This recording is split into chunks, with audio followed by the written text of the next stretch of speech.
É isso aí, pessoal. Estamos aqui com Thiago Ribeiro. É isso mesmo, tamo aí, tamo junto. Ele é, como é que se chama o nome? Corretor de imóveis. Corretor de imóveis no município da Serra. É isso mesmo, o Everton? É isso aí, ele é corretor, pastor, filho e também pai. Esse é uma personalidade muito ilustre aqui da Serra, gente boa da melhor qualidade, e nós temos a honra de recebê-lo hoje no Papo com Barbeiro. É isso aí, no Papo com o Barbeiro nós temos a presença do nosso amigo Thiago, e ele vai contar um pouco mais sobre a vida dele no meio do... Como é que chama? Eu esqueci o nome novamente. Do mercado imobiliário. Mercado imobiliário, exatamente. Imobiliário. Eu acabo tendo uma dificuldade aqui de lembrar, mas a gente vai se recompondo ao longo do podcast. Faz parte. Tiagão, prazer, uma honra ter você aqui. Obrigado. A honra é toda minha. Por estar conosco nesse projeto Papo com Barbeiro. Tiagão, deixa eu te falar, antes de trabalhar com o mercado imobiliário, você trabalhou com muitas outras coisas. Sim. Positivo? Positivo. E você é pastor também. Pastor. Correto? E como foi ser a sua conversão? Você foi de berço? Como que foi isso? Antes de ser corretor, você foi muitas outras coisas. Mas primeiro você foi cristão. Como é ser isso? Na verdade, ô Everton, eu sou ex-nada, né? Ex-nada? Ex-nada. Essa sim. é boa. Essa é boa. Ex-nada. Eu sou de uma família cristã, né? Eu nasci num lar cristão, então fui apresentado na igreja, então nunca fui do mundo, então sempre... É mesmo? Nunca teve, graças a Deus. Graças nunca a teve... Deus. Nasceu no berço cristão, então. No berço cristão. Meu pai é pastor, né? Eu venho de uma família de pastores. Os meus tios, por parte de pai, alguns são pastores. Então, eu venho nessa sequência, né? Apesar que meu pai não é o pastor da igreja onde eu congrego, né? Mas eu venho nessa sequência do pastoreio. Você pastoreia na mesma igreja que congregou a vida toda? Rapaz, desde os 10 anos. Eu estou nessa igreja, eu tenho 32 anos, já tem 22 anos que eu estou nessa igreja. 32 anos, Thiago? 32 anos. Um cara novo, hein? Jovem mancebo. Eu fui pra lá, tinha 10 anos. Cara de sucesso e novo. Nessa igreja eu namorei com a minha esposa, noivei e casei. Você namorou ou fez corte? Porque na minha época, pelo menos, tinha a galera que fazia corte, né? E o que seria corte? Corte é você... A tese da corte é ganhar o coração do pai primeiro para depois ganhar o coração da filha, né? Tipo, você trabalha mais ali com o sogrão antes de ser sogro e ali trabalhando essa suas qualidades e tal, sai com o cara, pá... É meio pá, mas aí você trabalha esse contexto com o pai. É sério, pô, parece brincadeira, mas é verdade, pô. Gente? Rapaz, eu não fiz isso não. O Júlio Rei da Corte. Eu nunca fiz corte não, mano. Eu não fiz. Eu não Mas fiz nada corte, contra não. corte também não, tá? Esse cara tá rindo aí, mas O Júlio Rei da Corte. Val Júnior, eu sou de uma geração da década de 90, então assim, a gente não... Eu conquistei a primeira filha, não tem Val Júnior. Não, mas aí acontecia, claro que na corte tinha, primeiro, você ia ter aquela conexão com a moça e tal, mas a partir dali aí não podia ter beijo não, entendeu? Era só oração até o casamento, entendeu? Vamos para as próximas perguntas. Oremos. Por isso que eu tô falando, porque eu tô falando que a diferença do namoro é essa, porque o namoro cristão pode ter beijo. Já nessa parte da corte aí tem também o que era considerado na minha igreja, o que era efetivo na minha igreja era propósito. Que era o quê? O propósito era o seguinte, era 3 ou 6 meses, quem determinava era a liderança, 3 ou 6 meses sem beijo, sem pegação, e aí, depois dos 6 meses, aí você poderia ter um contato físico ali de um beijo e tal, algo nesse sentido assim. Ali se considerava um namoro, antes disso era um propósito. Muito bom, muito bom. Mas o seu foi namoro mesmo. Namoro mesmo. Eu preciso depois conhecer a igreja do Val Júnior. Pelo amor de Deus! Hein? E você namorou, noivou e casou com a sua esposa. Mas até o pastorado, como é que foi isso? Como é que foi essa dinâmica? Conte pra gente em poucas etapas como aconteceu essa transição. Olha só, na verdade eu era um jovem, na verdade eu tinha uma banda antes, o Everton.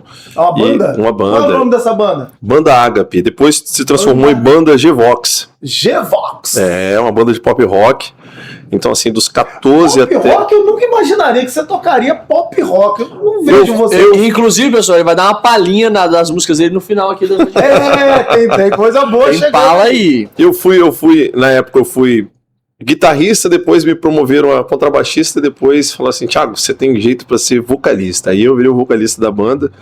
E foi um período muito bacana, foi de 2007 a 2011. 2007, 2011 na banda, depois, logo após eu casei em 2012, e aí depois a banda acabou. Não entendemos, casou. Casei, a banda acabou, e aí em 2014, eu fui separado pelo Ministério de Obreiro na igreja. Eu acreditava que eu não tinha chamado para isso, mas o meu pastor, na época, falou assim, não, você tem chamado para isso. Ele me colocou como líder dos jovens, e ele falou assim, você vai me representar nas igrejas, então eu preciso que você esteja de terno, gravata. E aí, combinação. Eu não gostava de roupa social. Gostava, falei assim, rapaz... Todo jovem passou por essa transição da roupa social. Eu sempre gostei. Né?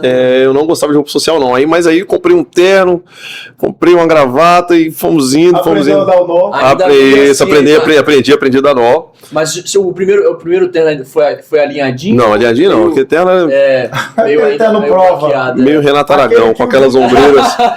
O defunto era maior. O teste do defunto era maior. Sim. Aí... Só que desde o ventre da minha mãe, tinha uma promessa que eu seria um pregador e um pastor. Desde o ventre da minha mãe. Minha mãe sempre fala isso. E aí eu lembro quando eu tinha 7 anos, o pastor Manuel Novaes chamou todas as crianças lá na frente, ele perguntou para as crianças o que as crianças queriam ser, e eu disse, eu quero ser pastor e pregador. 7 anos, eu lembro disso. E aí, com o passar do tempo, né, aí o pastor Paulo Costa, meu paizão. Pastor Paulo Costa. Gente boníssima. Boa, da melhor qualidade. Gente boníssima. Eu amo. Foi ele, santo homem de Deus. Santo homem de Deus. Aí ele me separou para o ministério, fui auxiliar de trabalho. Aí em 2016, ele me consagra a diácono. Em 2021, ele me consagra presbítero. E agora... eu fui ordenado ao pastorado. Então, assim, é uma sequência, né? Hoje eu sou o segundo pastor, meu pastor é o pastor Paulo Costa, sou o segundo pastor da igreja, onde eu passei a maior parte da minha vida, né? Estou lá até hoje. Então, eu venho seguindo essa linha, né? Acompanhando muito tempo, aprendendo. Eu vivo num aprendizado constante com o pastor Paulo. A gente, além dele ser meu pastor, é meu amigo. Então eu aprendo muito com o pastor Paulo e aprendo muito com meu pai, que são 2 homens, assim, referências para mim, né? As referências... Você é um homem relativamente jovem, você disse que é o ex-nada, mas eu também acredito que pela sua faixa etária de idade, você também está na fase do nada.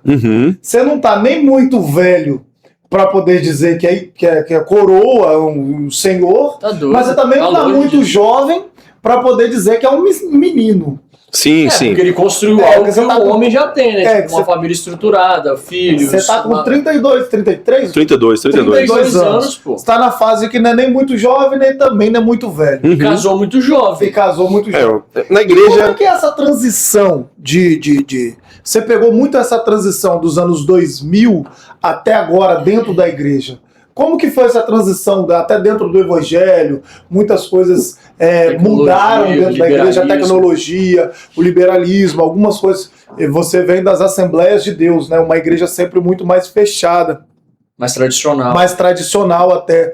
E como foi essa transição, esse liberacionismo de alguns dogmas? Olha só, a gente... eu faço parte dessa transição e eu peguei eu peguei e pego, né, um povo que veio da década de 80 para a década de 90.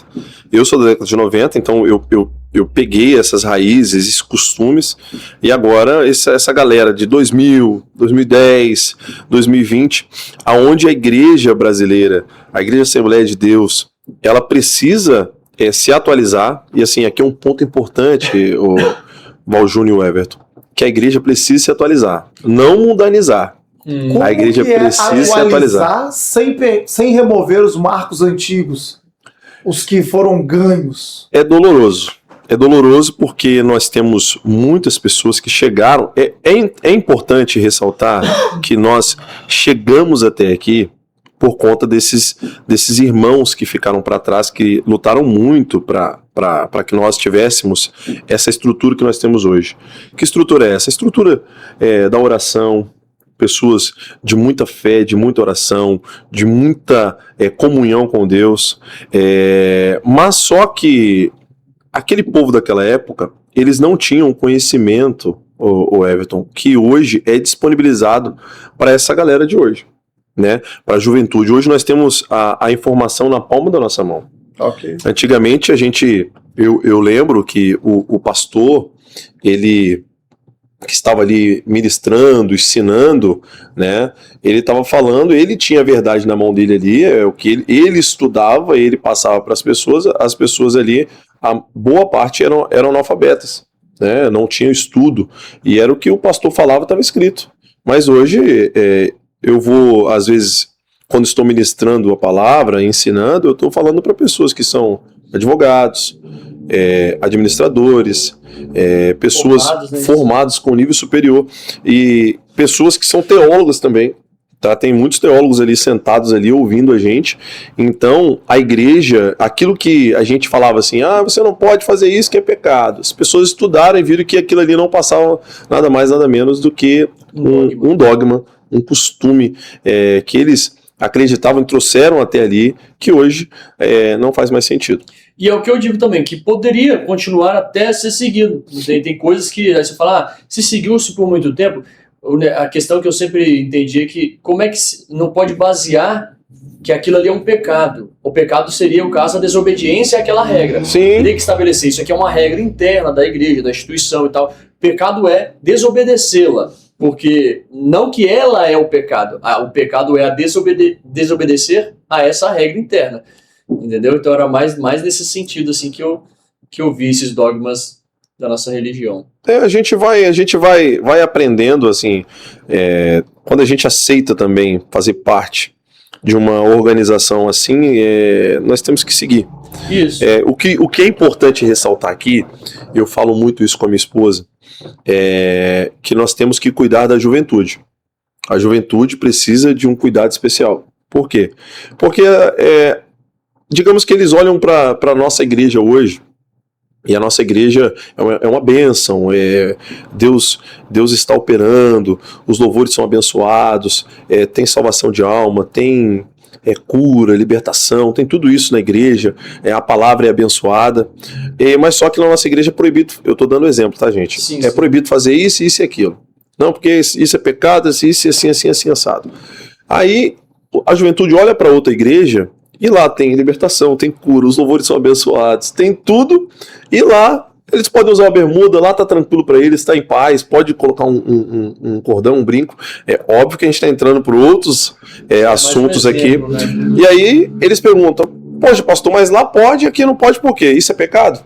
Aí eu tenho que falar, não, isso não é pecado, isso são os costumes da igreja e a gente tem que encerrar por aqui. Vocês me entendem? Entendi, perfeitamente.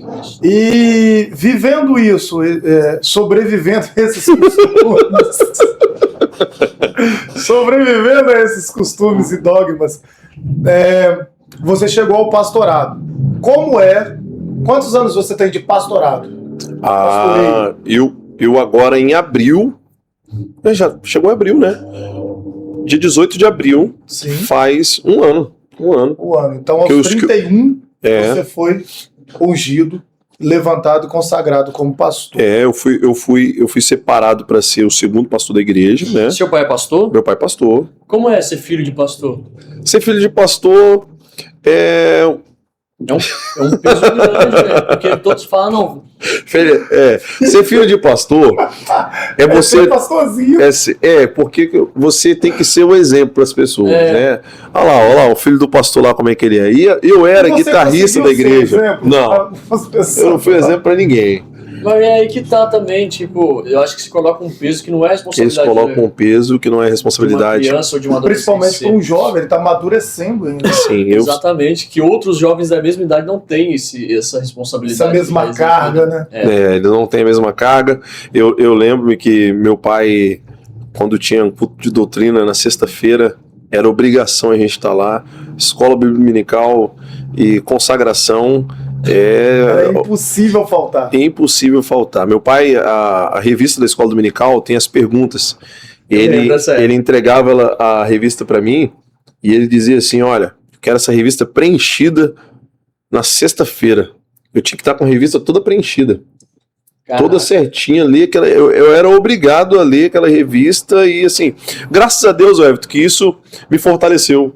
Né? Hoje eu sou um pastor, um obreiro na casa do Senhor, através dessas coisas. Desses ensinamentos. Às vezes até um pouco mais duro, mas eficaz para a formação do caráter de quem você é hoje. Formação do caráter de quem eu sou hoje. Se eu chegar na casa do meu pai no domingo, por volta das 15 horas, 16 horas, ele está lá no cantinho da mesa dele, lendo a Bíblia, preparando o sermão para pregar à noite. Todo domingo ele faz isso. Todos os domingos. Todos os domingos. Até hoje, eu posso chegar lá, ele tá lá. Ele não é da tecnologia, né? Não faz pesquisas com computador. Ele tem uma enciclopédia lá antiga, que ele fica buscando os originais, os livros que ele tem. Os heróis. Os heróis da fé. Ele tem esse livro aí. Você foi filho de pastor em todo o período? Não. Quando ele foi pastor? Não, na verdade, meu pai, ele foi ordenado ao pastorado e foi enviado para uma obra na roça. Meu pai começou a igreja do zero lá. Eu te contei essa história já, né? Começou a igreja do zero lá. Um dia seria importante vocês trazê-lo aqui para vocês baterem um papo com ele. Ele é diferenciado, abençoado. E na sua área profissional, visto que você é um pastor hoje, graças a Deus, bem quisto e bem visto pela sociedade, né? Nós denota-se que pessoas falam bem a seu respeito. Você é bem sucedido nessa área. E sua área profissional? Como que você começou? Qual foi seu primeiro emprego? Eu lembro que você teve uma padaria. Bênção, maná! Essa padaria aí, aquele filme A Procura da Felicidade. Essa pequena parte da minha vida se chama Procura da Felicidade. É mesmo, Marão? Mas a gente vai falar, eu vou falar sobre o meu primeiro emprego e vou chegar na padaria. A padaria foi um ensinamento. Qual foi seu primeiro emprego? Você falou Procura da Felicidade, eu lembrei do filme, né? Aquele filme é diferente, foi daquele naipe? Daquele naipe, terrível. Onde foi seu primeiro emprego? Meu primeiro emprego foi numa vidraçaria. Vidraçaria? Isso foi em 2006.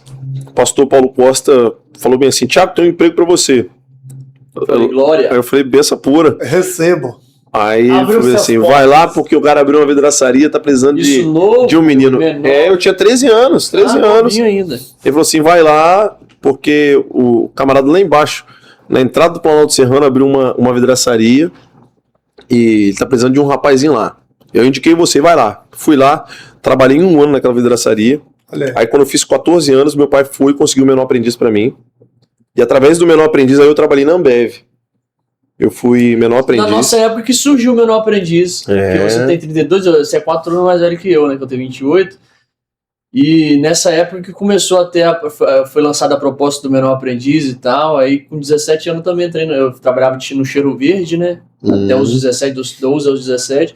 Depois peguei um aprendiz também. Pô, muito bom. Eu lembro que meu salário era R$207. Eu fiz o menor aprendiz na feira. Feira. Na minha época só tinha carrinho de feira. Fui menor aprendiz e aí eu era assistente administrativo. Assistente administrativo. Na área de logística. Menor aprendiz sofre, né? Porque faz de tudo. Eu fazia de lavar tudo. Banheiro. Menos lavar banheiro naquela época. Mas assim, eu fui um menor aprendiz e eu sempre fui um cara esperto. Eu sempre gostava de aprender. Sagaz ali tinha. Isso, meu pai pagou um curso de informática para mim. Na época, eu esqueci o nome, Microlins. Pagou um curso de informática na Microlins para mim. Você era nós. Era currículo de informática na época. E aí eu tinha um curso de informática. Eu fiz curso de datilografia. Aí. Isso aí tá em outro patamar. Nós estamos falando do pessoal da década de 80. Eu sou dinossauro.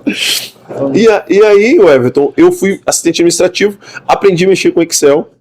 E aí, quando eu saí de menor aprendiz, foi um ano, eu entrei na Vitória Wagner. Entrei na Vitória Wagner. Aí na Vitória Wagner eu era separador de peças. Era separador de peças, trabalhei um ano lá de novo, como menor aprendiz de novo. Menor aprendiz não, estagiário. Rapaz. Aí depois da Vitória Wagner, eu entrei na área, fiz 18, eu passei um período sem ser carteira assinada, fui trabalhar no mercadinho da Dona Vani, lá em Planalto Serrano. Trabalhei lá um período. Dona Vani. Mercearia KM. Lá eu organizava a mercearia, trabalhava, dei muito trabalho pra Dona Vani, tá? Só Deus que eu tenho misericórdia. E aí, Dona Vani. E aí depois eu entrei na área de logística de novo. Fui frentista, entrei na área de logística. Depois eu entrei na área de... Rapaz, você rodou, hein? Eu rodei. Você rodou e passeou pela essa terra. Eu rodei. E aí eu tava namorando, casei e fui trabalhar de... Essa história é uma história boa. Fui trabalhar de auxiliar de obras. Meu Deus. Fui trabalhar de auxiliar de obras foi porque eu precisava de uma empresa que tinha plano de saúde. Não, precisava de uma empresa que tinha plano de saúde. E no dia que eu tava descendo pro canteiro, um cara falou bem assim, meu primeiro dia, no dia que eu tava descendo pro canteiro com aquele capacete verde, com uma picareta já para levar uma picareta e a enxada para levar pra obra lá. Aí o rapaz falou comigo bem assim: Thiago Ribeiro, rapaz, eu preciso de um cara igual você para trabalhar comigo lá no escritório. Oh, meu Deus. É mesmo? Aí eu virei assistente do camarada, que era o encarregado da obra, Dr. Fábio Belo. Rapaz. Fábio Belo me deu essa oportunidade de trabalhar com ele, ser assistente dele. Ele era técnico de edificações, o cara que me ajudou bastante. Na nossa vida, Deus purinho, né? Deus purinho, não virei nenhuma massa naquela empresa. Não chegou a virar nenhuma massa. Graças a Deus, Deus foi fiel comigo. E aí fui assistente desse camarada. E hoje, Fábio, o Everton e Val Júnior, o Fábio está trabalhando comigo como corretor de imóveis. Olha, sério? Sério. Eu falo sempre com ele assim, ó, eu sou muito grato pelo que você fez comigo lá. Ele falou assim: Thiago, não fiz nada não. Eu falei: não, você fez muito, você me ajudou demais. E aí hoje ele deixou de ser técnico de edificações e tá trabalhando comigo como corretor de imóveis. Rapaz. O mundo dá volta. Tudo que a gente faz na vida, Everton, é uma semente, né? Eu acredito demais nisso, lei da semeadura. E as pessoas acreditam naquilo que querem. Eu tenho costume e hábito de dizer aqui com os meninos que eu falo, a lei da semeadura, ela está implícita em toda a humanidade, independentemente de como você acredita nela. Lei do retorno, lei de tudo, de Isaac Newton, tudo que sobe e desce, lei daquilo que você projeta, volta, a lei da relatividade, tudo tem a lei. Alguns acreditam de outras formas, e outras religiões acreditam de outras formas também, mas a gente cristão acredita como lei da semeadura. Tudo aquilo que você plantar, certamente colherá. Verdade. E aí, rapaz, isso é verdade. Aí hoje o Fábio trabalha comigo, mas aí depois que eu trabalhei como assistente dele meu salário era R$518, eu já era casado, né, na época. Aí, e ganhava essa bolada, R$518. Você chegou a receber isso, Valdir?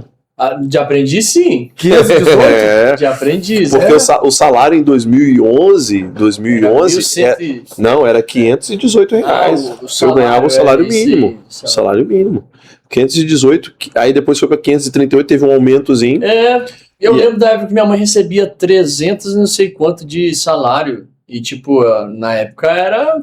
Não, mas aí você com um real você comprava 10 pães. 50 centavos comprava isso aí, quase uma casa. Aí depois o salário aumentou para 860. Mas deu um salto grande? Oi? De 500 para 800, deu um salto porque grande, eles aumentaram R$100 no salário em 2012, depois em 2013 eles aumentaram mais e foram aumentando. Ah, sim. Aí eu lembro que o Fábio foi e falou assim: Thiago, eu vou dar uma promoção para você. O Fábio foi e dobrou meu salário. Meu salário foi para R$1.600. Aí você falou: agora eu tô rico. Rapaz, eu fiquei muito feliz, porque para quem ganhava R$518, para estar ganhando R$1.600, ele me ajudou muito. Aí, só que, não sei se vocês lembram, em 2013 teve um problema com a construção civil no estado do Espírito Santo. Algumas empresas grandes faliram, e aí eu acabei me perdendo, não tendo mais aonde trabalhar.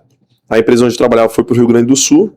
Aí eu lembrei, cara, já trabalhei de assistente administrativo, eu sei trabalhar nessa parte de logística, eu sou bom nisso. Fazia uns currículos, ninguém me chamava. Fazia os currículos bons, ninguém me chamava. Eu fui e falei assim, eu vou fazer um currículo de auxiliar de obra.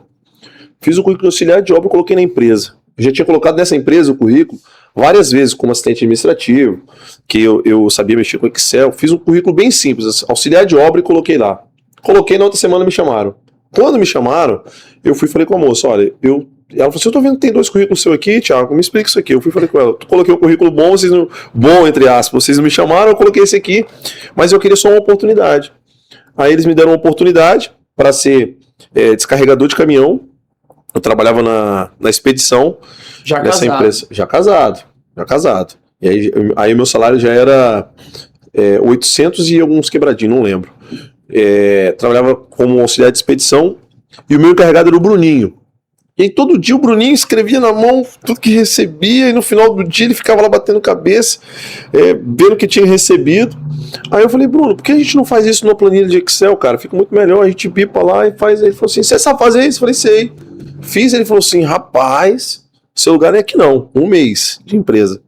Seu lugar é lá em cima, ó, eu vou te colocar lá em cima pra você trabalhar lá em cima, lá de administrativo. Rapaz. Aí eu falei, sério mesmo? Ele, sério mesmo. Disse, rapaz, você é inteligente.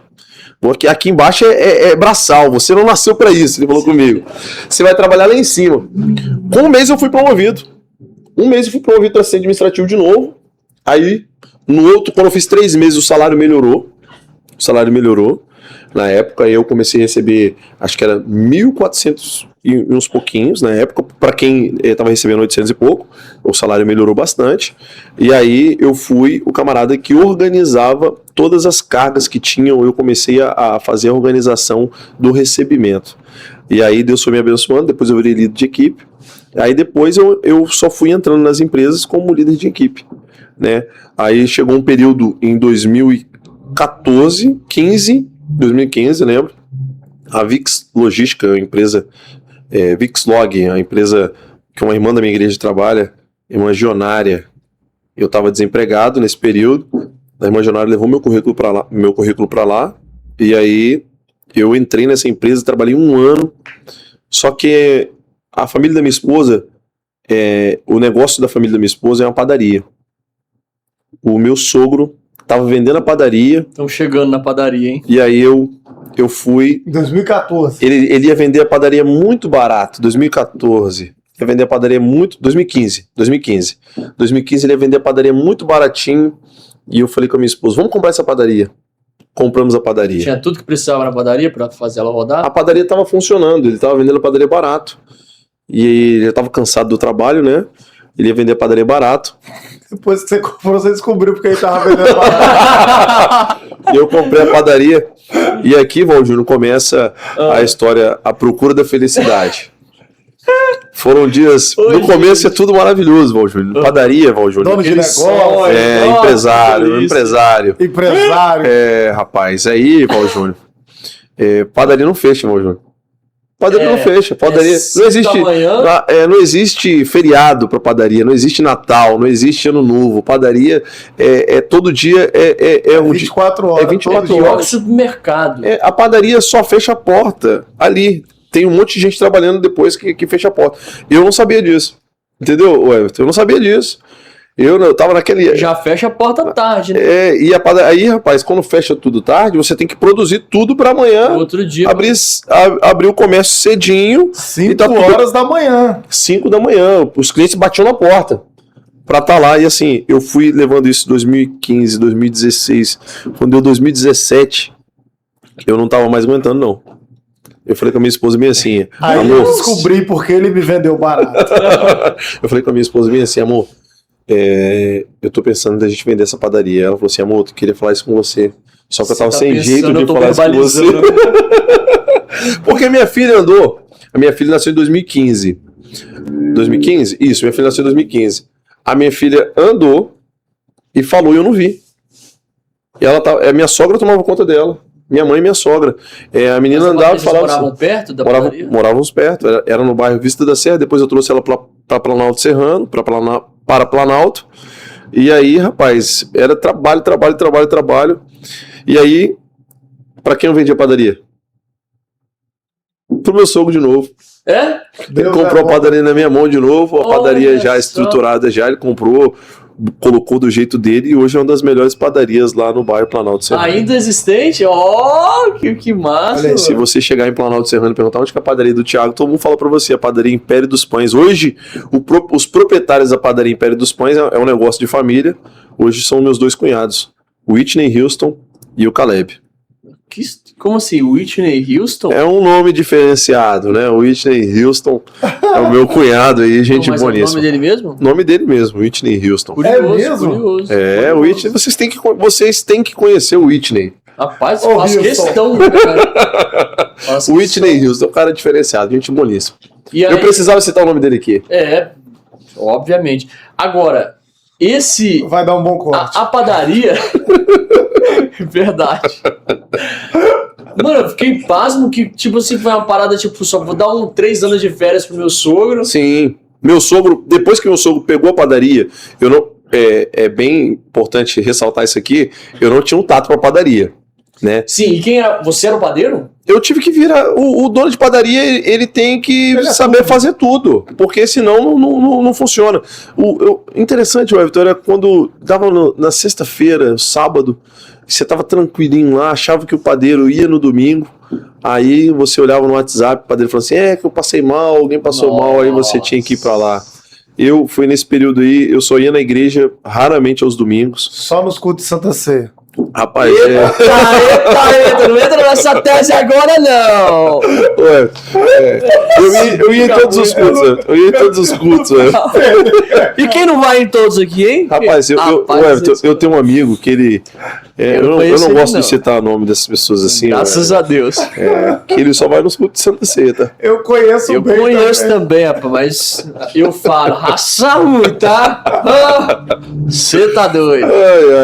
Mas foi isso, e depois a empresa, depois que eu vendi a padaria, a empresa, naquela mesma semana, a Keila, que é a gerente da Vicslog, ela falou assim, Thiago, você tá parado, fiquei sabendo, vem pra cá que eu tô precisando de você. Ela me chamou, eu retornei pra empresa onde eu trabalhava, e foi benção, eu passei mais um ano lá na empresa, e depois eu segui essa linha de logística, até que eu há 4 anos atrás, 2022,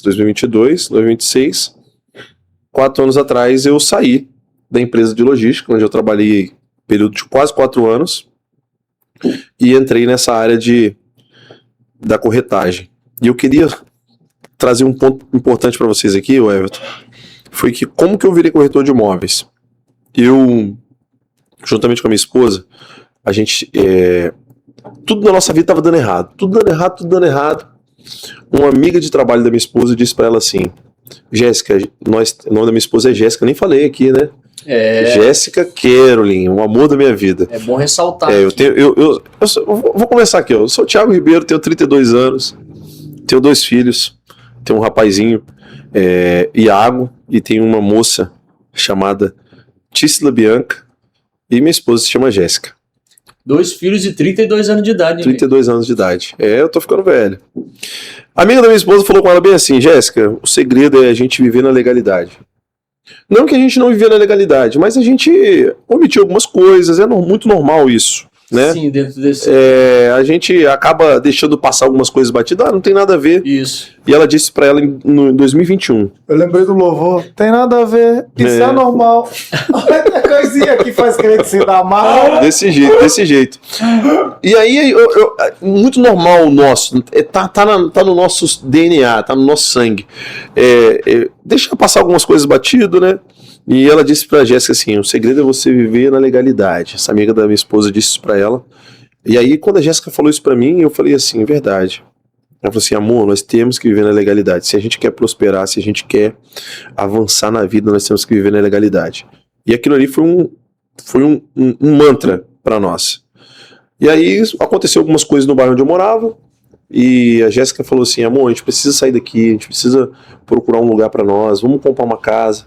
E eu não sabia como é que funcionava isso. Eu não sabia como é que funcionava comprar uma casa. Eu olhava no LX, eu via as casas maravilhosas. No LX, entrava em contato, era consórcio. Aí, entrava em contato, era consórcio. Até que eu entrei em contato no LX com o corretor de imóveis. Aldo Vidal, o corretor. Entrei em contato com o corretor Aldo, e aí ele me explicou como é que funcionava comprar uma casa. Aí ele conseguiu me convencer que eu não tinha condição para comprar uma casa. Realmente eu não tinha condição nenhuma, porque eu tinha só o FGTS. Ele falou assim, rapaz, por que você não compra um lote? Com esse FGTS que você tem, você consegue comprar um lote.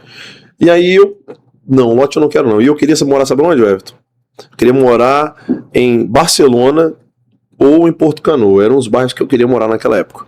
E aí, quando eu fui para a realidade das casas de Barcelona e das casas de Porto Canoa, eu vi assim, realmente eu não tenho condição nenhuma, né? Aí ele falou assim, rapaz, mas tem um loteamento lá, quase chegando em Fundão, que é bom, acessível para você. Eu falei assim, não, trocar o bairro onde eu morava por esse bairro aqui não vai compensar, não compensa não. E aí, minha esposa nós continuamos procurando uma casa, aí nós encontramos a condição nossa era para comprar um apartamento. O primo da minha esposa tinha comprado um apartamento, e aí eu falei bem assim, eu não quero apartamento, Jéssica. Ela falou assim, não, vamos ver. Como eu trabalhei na área de construção civil, eu conhecia sobre maquete, eu conhecia sobre planta. Marquei com um corretor, que não era o Aldo, marquei com um corretor lá na Morar Construtora, para mim, para visitar o apartamento, visitar o decorado. Quando eu cheguei lá, cheguei primeiro que o corretor. O corretor não tinha chegado ainda. E eu tô mostrando pra minha esposa a maquete, mostrando pra minha esposa como é que funcionava, isso e aquilo. Aí chegou um casal.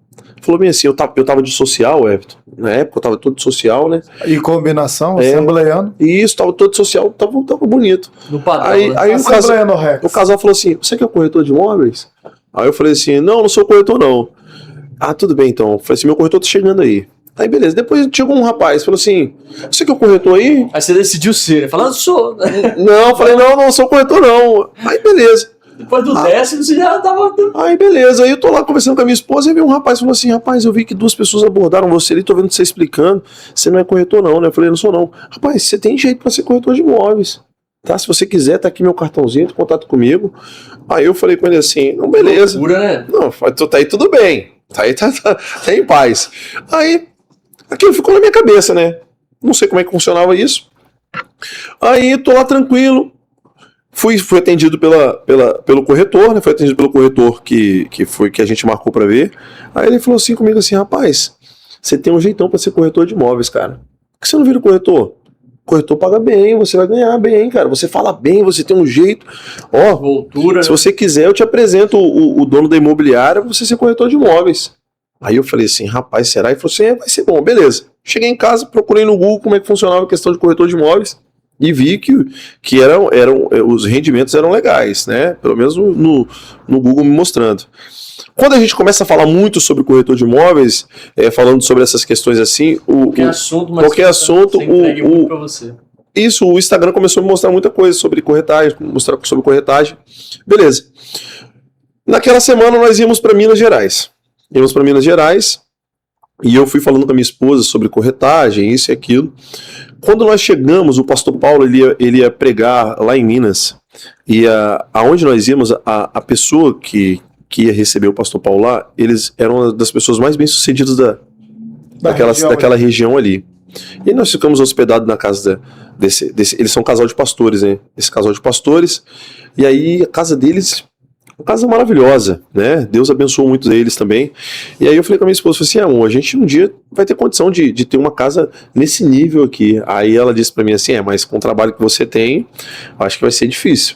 Né? Eu era líder operacional na empresa de logística, e o meu salário estava em torno ali de uns 3 mil para 4 mil reais. E aí ela disse assim, com o salário que você recebe hoje vai estar um pouco difícil. Tudo bem, eu falei assim, amém. Só que o Everton e Val Júnior, eu tenho um versículo que Deus colocou dentro do meu coração no ano de 2020, Efésios 3:20. Aquele que é poderoso para fazer infinitamente mais de tudo aquilo que pedimos ou pensamos, segundo o seu poder que opera em nós. Eu sempre criei nesse versículo, naquilo que está escrito ali, que Deus é poderoso para fazer infinitamente mais. Tudo bem. Naquele dia nós tínhamos alugado um veículo para ir para lá e eu tinha que devolver quando a gente estava retornando, devolver o veículo lá na Localiza. Quando eu estou passando, Everton, perto do BKR, eu ouvi uma voz falando ao meu coração 3 vezes. Ribeiro Imóveis.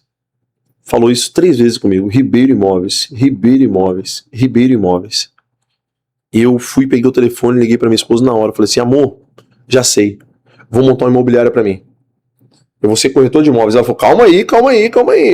Porque ela sabe que eu era muito impulsivo, né? E ela falou assim, calma aí, que você tem um emprego bom, não vai fazer loucura, porque calma aí. Eu falei assim, não, Deus falou comigo. Ela, calma aí, Thiago, calma aí, não é assim, não funciona assim. Tudo bem. Fui pra lá e aquela voz ardendo no meu coração. Quando eu chego na segunda-feira, Pedro Becalha, um cara que, gente boníssima, era o meu gerente na época lá, meu supervisor, meu gerente, meu amigo. Ele disse assim pra mim, assim, eu falei assim, Pedrão, tô pensando no negócio aí, cara. Tô pensando em ser corretor de imóveis. Ele falou assim, Thiagão, eu ia falar isso com você, cara. Você tem um jeito pra ser corretor de imóveis, cara. Mas ele já sabia já? Não, ele não sabia disso. Ele falou aquilo comigo, aquilo ali só foi uma confirmação, cara. Na hora que ele falou aquilo comigo, eu falei assim, eu vou seguir esse negócio. E aí que eu fiz? Trabalhando na empresa, eu fui de entrada no curso e comecei a fazer o curso de técnico em transações imobiliárias, fiz o curso, fui estagiar, e aí depois a empresa me desligou, e aí eu entrei de cabeça nessa área. Obviamente que o meu primeiro ano como corretor de imóveis foi assim, um ano de muito aprendizado. Eu já contei para vocês que eu... Inclusive é bom enfatizar essa parte do ano, porque você disse que no primeiro mês, uma venda, você, meu Deus, vou estourar. Sim, eu lembro que nos meses seguintes... foi prova. Foi Sim. No primeiro, aí eu estagiário, entrei na empresa para ser estagiário, porque eu não conhecia, então você tem que estagiar, você tem que aprender, né? E eu tava lá num sábado, cara. Tava lá no sábado, tranquilão, aparece um senhor no sábado, querendo comprar um imóvel, um apartamento. E aí o senhor falou bem assim, eu quero comprar um apartamento. Só tinha eu e o dono da imobiliária na imobiliária.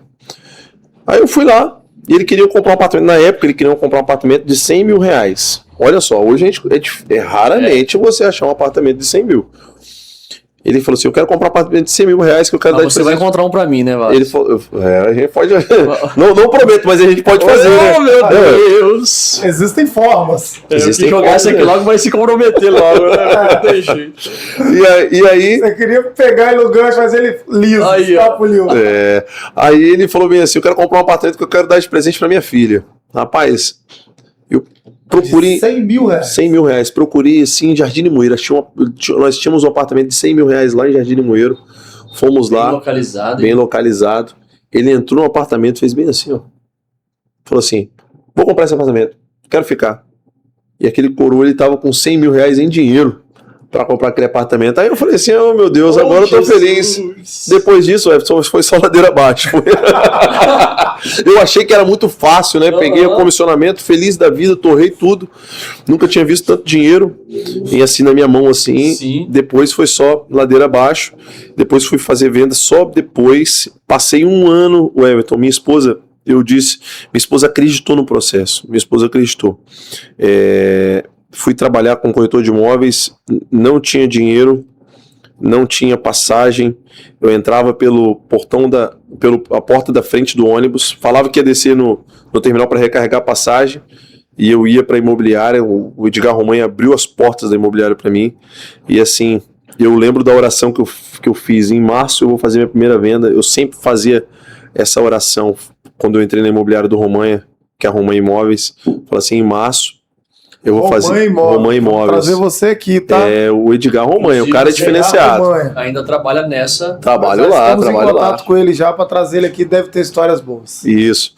E em janeiro de 2023. 23? Não, janeiro de 2024. Eu lembro que eu fiz essa oração ao Senhor e poucos dias depois o Edgar Romanha me chamou. E aí eu fazia essa oração assim, Senhor, eu quero fazer minha primeira venda em março.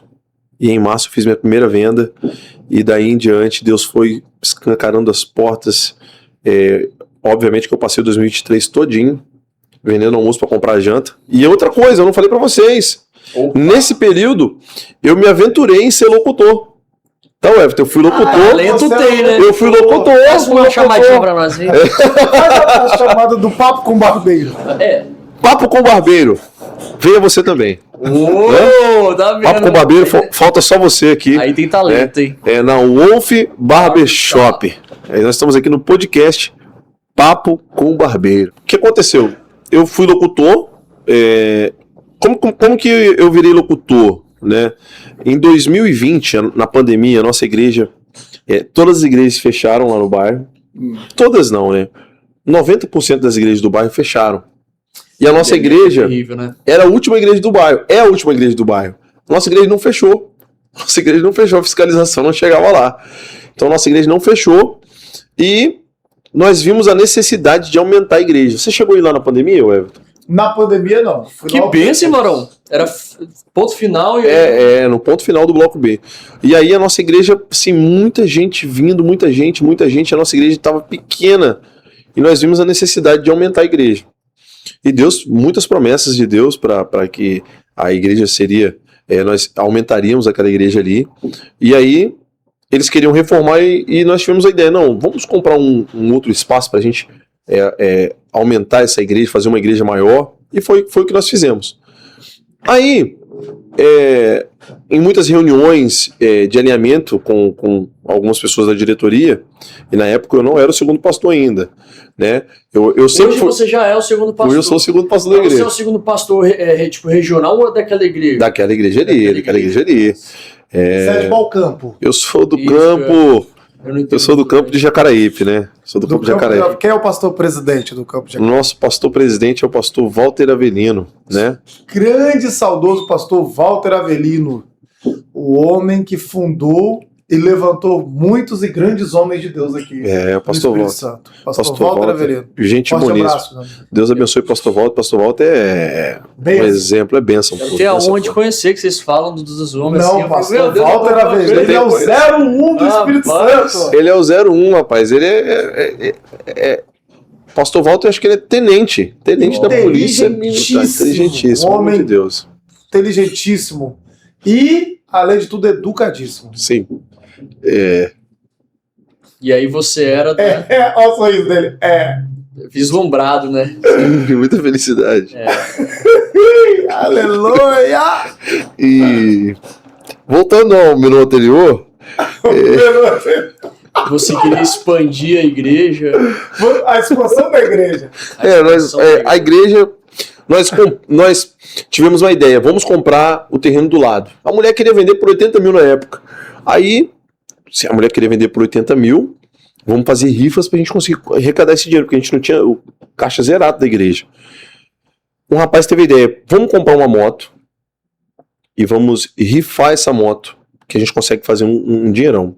E o sorteio seria no dia 7 de setembro de 2020. E hoje isso é feito na internet de um monte, né? Sim, compramos a moto, a igreja comprou a moto e nós fizemos a rifa. Só que ninguém tava vendendo a rifa, ninguém tava vendendo. Daniel Lauretti, barbeiro também. Ele falou assim, Thiago, eu tô pensando da gente pegar um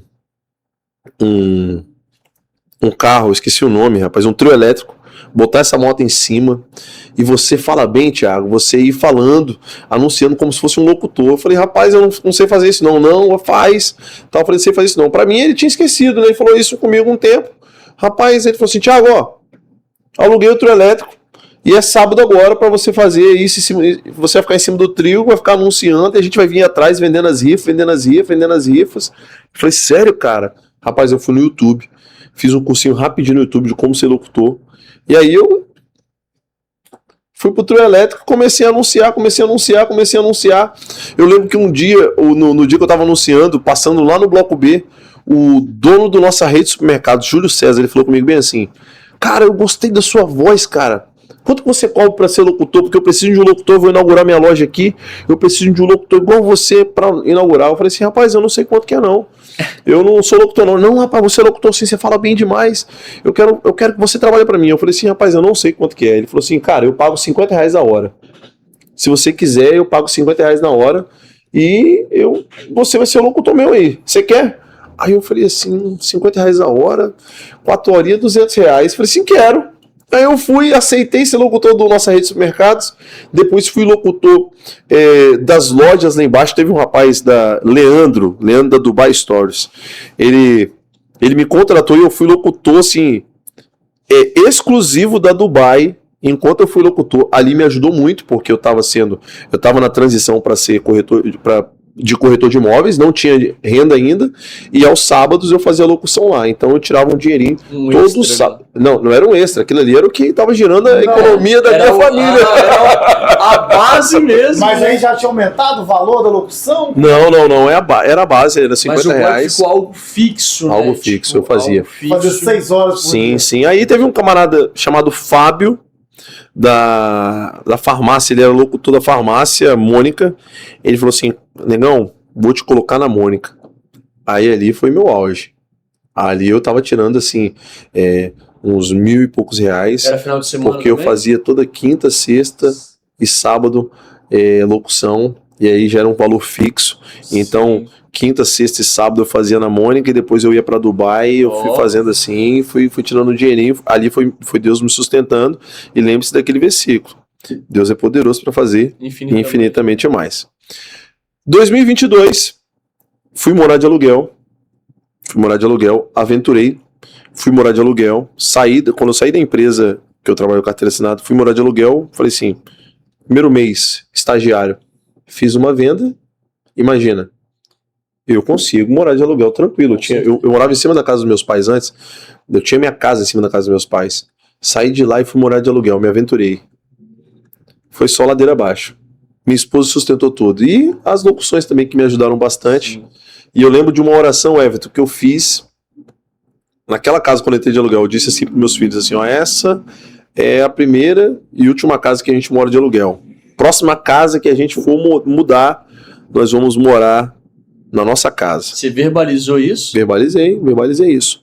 E aí as coisas começaram a dar errado, não conseguia fazer venda, não conseguia de jeito nenhum, mas eu sempre acreditando.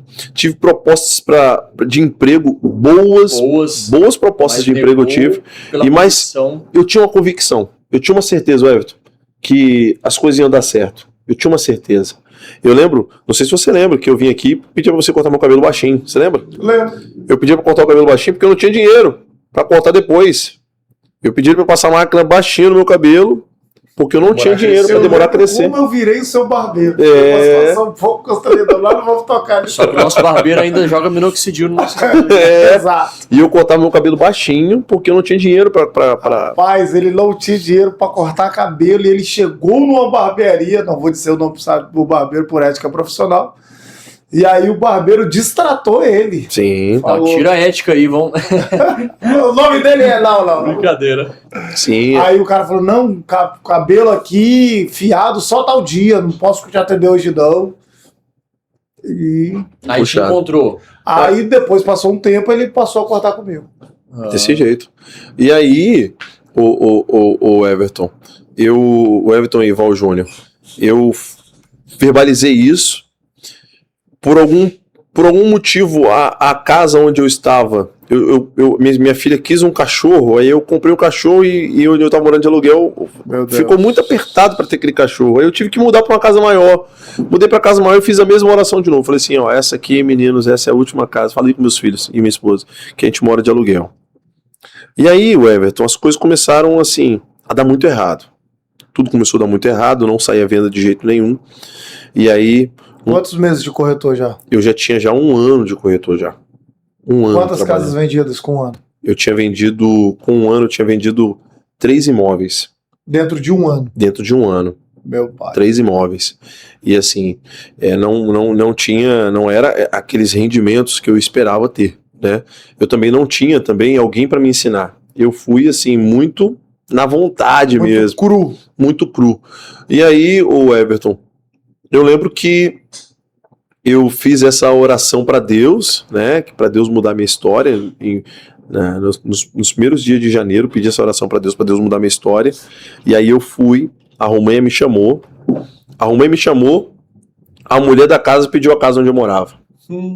Quando a Romanha me chamou para trabalhar, a mulher onde eu estava morando de aluguel, ela pediu a casa. Ela pediu a casa e aí vai eu e a Jéssica procurar uma casa para alugar, vai eu e a Jéssica procurar uma casa para alugar, vai eu e a Jéssica procurar uma casa para alugar. E eu lembro, Everton, que eu tinha feito alguns meses atrás, lá em casa, o culto da gratidão. Eu fiz o culto da gratidão. E nesse culto, eu falava com meus filhos assim, ó, nós vamos agradecer a Deus por aquilo que a gente não tem. Nós vamos agradecer a Deus, eu vou começar aqui, e vocês vão ver como é que eu vou fazer, e depois vocês vão fazer, tá bom? E eu lembro, Everton, naquele culto da gratidão, que eu falei assim, Deus, eu agradeço ao Senhor pela casa maravilhosa que o Senhor está me dando, uma casa de 3 quartos, que a minha casa com um quarto para minha filha, um quarto para meu filho, que o meu quarto tem uma suíte, que o meu quarto tem um closet. Eu fui orando a Deus e agradeço pela sala, agradeço pela cozinha, pela garagem, agradeço ao Senhor pelo carro que o Senhor está me dando. Não tinha nada, eu estava morando de aluguel, mas eu estava orando a Deus, agradecendo. Aí, adivinha. Isso, e aí os meus filhos começaram a agradecer a Deus. Eu agradeço ao Senhor pelo meu quarto, aí minha filha pelo meu quarto também. A minha esposa começou a agradecer a Deus por muitas coisas, pela casa que a gente tinha, pela vida financeira, e aquele culto foi uma benção, o culto da gratidão, nós agradecemos ao Senhor. E quando a moça pediu a casa, entrei em contato com um amigo meu, corretor de imóveis, e eu disse a ele assim, meu amigo, você não consegue uma casa de aluguel para mim, não? Ele falou assim, que consigo uma casa de aluguel para você, Thiago? Eu tenho uma casa para te vender. Aí eu falei assim, como assim? Isso foi em março. Março não, minto. Maio. Isso foi em maio. Tem uma casa para te vender, Thiago. Você tem uma casa para me vender? Tem uma casa para te vender. Isso, porque a moça pediu a casa em janeiro. Eu falei com ela que em janeiro eu não conseguia dar a casa para ela, nem em fevereiro e nem em março eu consegui. Ela falou assim, então é o seguinte, Thiago, em maio você me dá essa casa. Aí quando foi chegando em março, assim, maio, eu falei com ele assim, você não tem uma casa pra me alugar não, cara? Consegue não? Ele falou assim, eu tenho uma casa pra te vender. Aí eu falei com ele assim, cara, mas eu não tenho dinheiro não. Ele falou assim, vai na casa e depois você me fala. Aí eu falei com ele assim, tudo bem, eu vou lá na casa lá pra ver lá. Ele falou assim, mas não aluga não? Eu falei, não, eu tenho a casa pra te vender. O Everton, eu liguei pra minha esposa e falei assim, amor, eu tô indo agora na casa, sem condição nenhuma. Para ver a casa, porque fulano de tal falou que vai me vender a casa. Esse é um grande amigo. Aí eu cheguei na casa, Everton, meu coração, não tem assim como... A gente sente, Everton, que aquilo é da gente. Eu entrei na casa, eu nem tinha entrado na casa toda ainda. Eu falei assim, essa casa aqui é minha. Porque eu lembrei da oração. É uma casa de 3 andares, 3 quartos, um suíte, closet, uma casa assim maravilhosa, quintal gigantesco. E aí eu lembrei da oração que eu tinha feito a Deus e falei assim, amor, essa casa é igual aquela casa que nós fizemos a oração aquele dia. Aí ela tava no trabalho e falou assim, então me faz um vídeo da casa, amor, pra me ver. Fiz um vídeo da casa, ela falou assim, amor, essa casa é nossa. Essa casa é nossa, amor. Aí eu falei bem assim, amém, essa casa é nossa. E aí eu falei com ele assim, rapaz, eu não tenho dinheiro não. Ele falou assim, Thiago, é o seguinte, a entrada dessa casa aqui é tanto e eu preciso de um sinal de tanto. Você tem? Eu falei assim, isso, Everton, era na quinta-feira. Eu falei assim, eu não tenho. Não tenho hoje, mas sábado eu tenho. Eu disse isso pra ele. Eu não tinha naquele dia, na quinta-feira, mas sábado eu tenho. Tenho como? Lembra do Efésios 3:20? Que Deus é poderoso para fazer. Mas não tinha. Infinitamente. Não tinha e nem sabia de onde eu ia tirar. Quanto que ele falou? Hã? Ele falou o valor? Ele falou o valor, mas eu não vou falar aqui. Ele falou bem assim, eu preciso... Mas era um valor expressivo? Era um valor expressivo. Meu Deus. E aí eu falei assim, eu não tenho. Ele falou assim, eu preciso de um sinal de tanto. E depois a gente financia o restante. E eu falei bem assim, eu não tenho agora. Mas sábado eu tenho esse valor. Sábado de tarde eu tenho esse dinheiro. E aí, rapaz, eu fui lá, mostrei pra minha esposa a casa. Isso foi na quinta-feira, mostrei pra ela. E aí ela falou assim, amor, a minha mãe tem esse dinheiro. Vamos pedir minha mãe? Eu falei assim, vamos pedir. Só que, o Everton, a gente não tinha de onde tirar esse dinheiro. Eu tava começando a vender, eu tava começando... Pra quem ficou um ano sem vender, imagina minhas dívidas, como que era. Cumulativas. Nossa, Deus do céu. Pra mim era muita coisa. Eu tava devendo uns 5 mil reais na rua, né, de dívidas, e pra mim era muita coisa. Pra quem não tem nada, 5 mil reais é muita coisa. Sim. E aí, rapaz, eu falei assim, amor, será que eles vão ter pra arrumar pra gente? E fui pra lá. Cheguei na casa deles 9h30.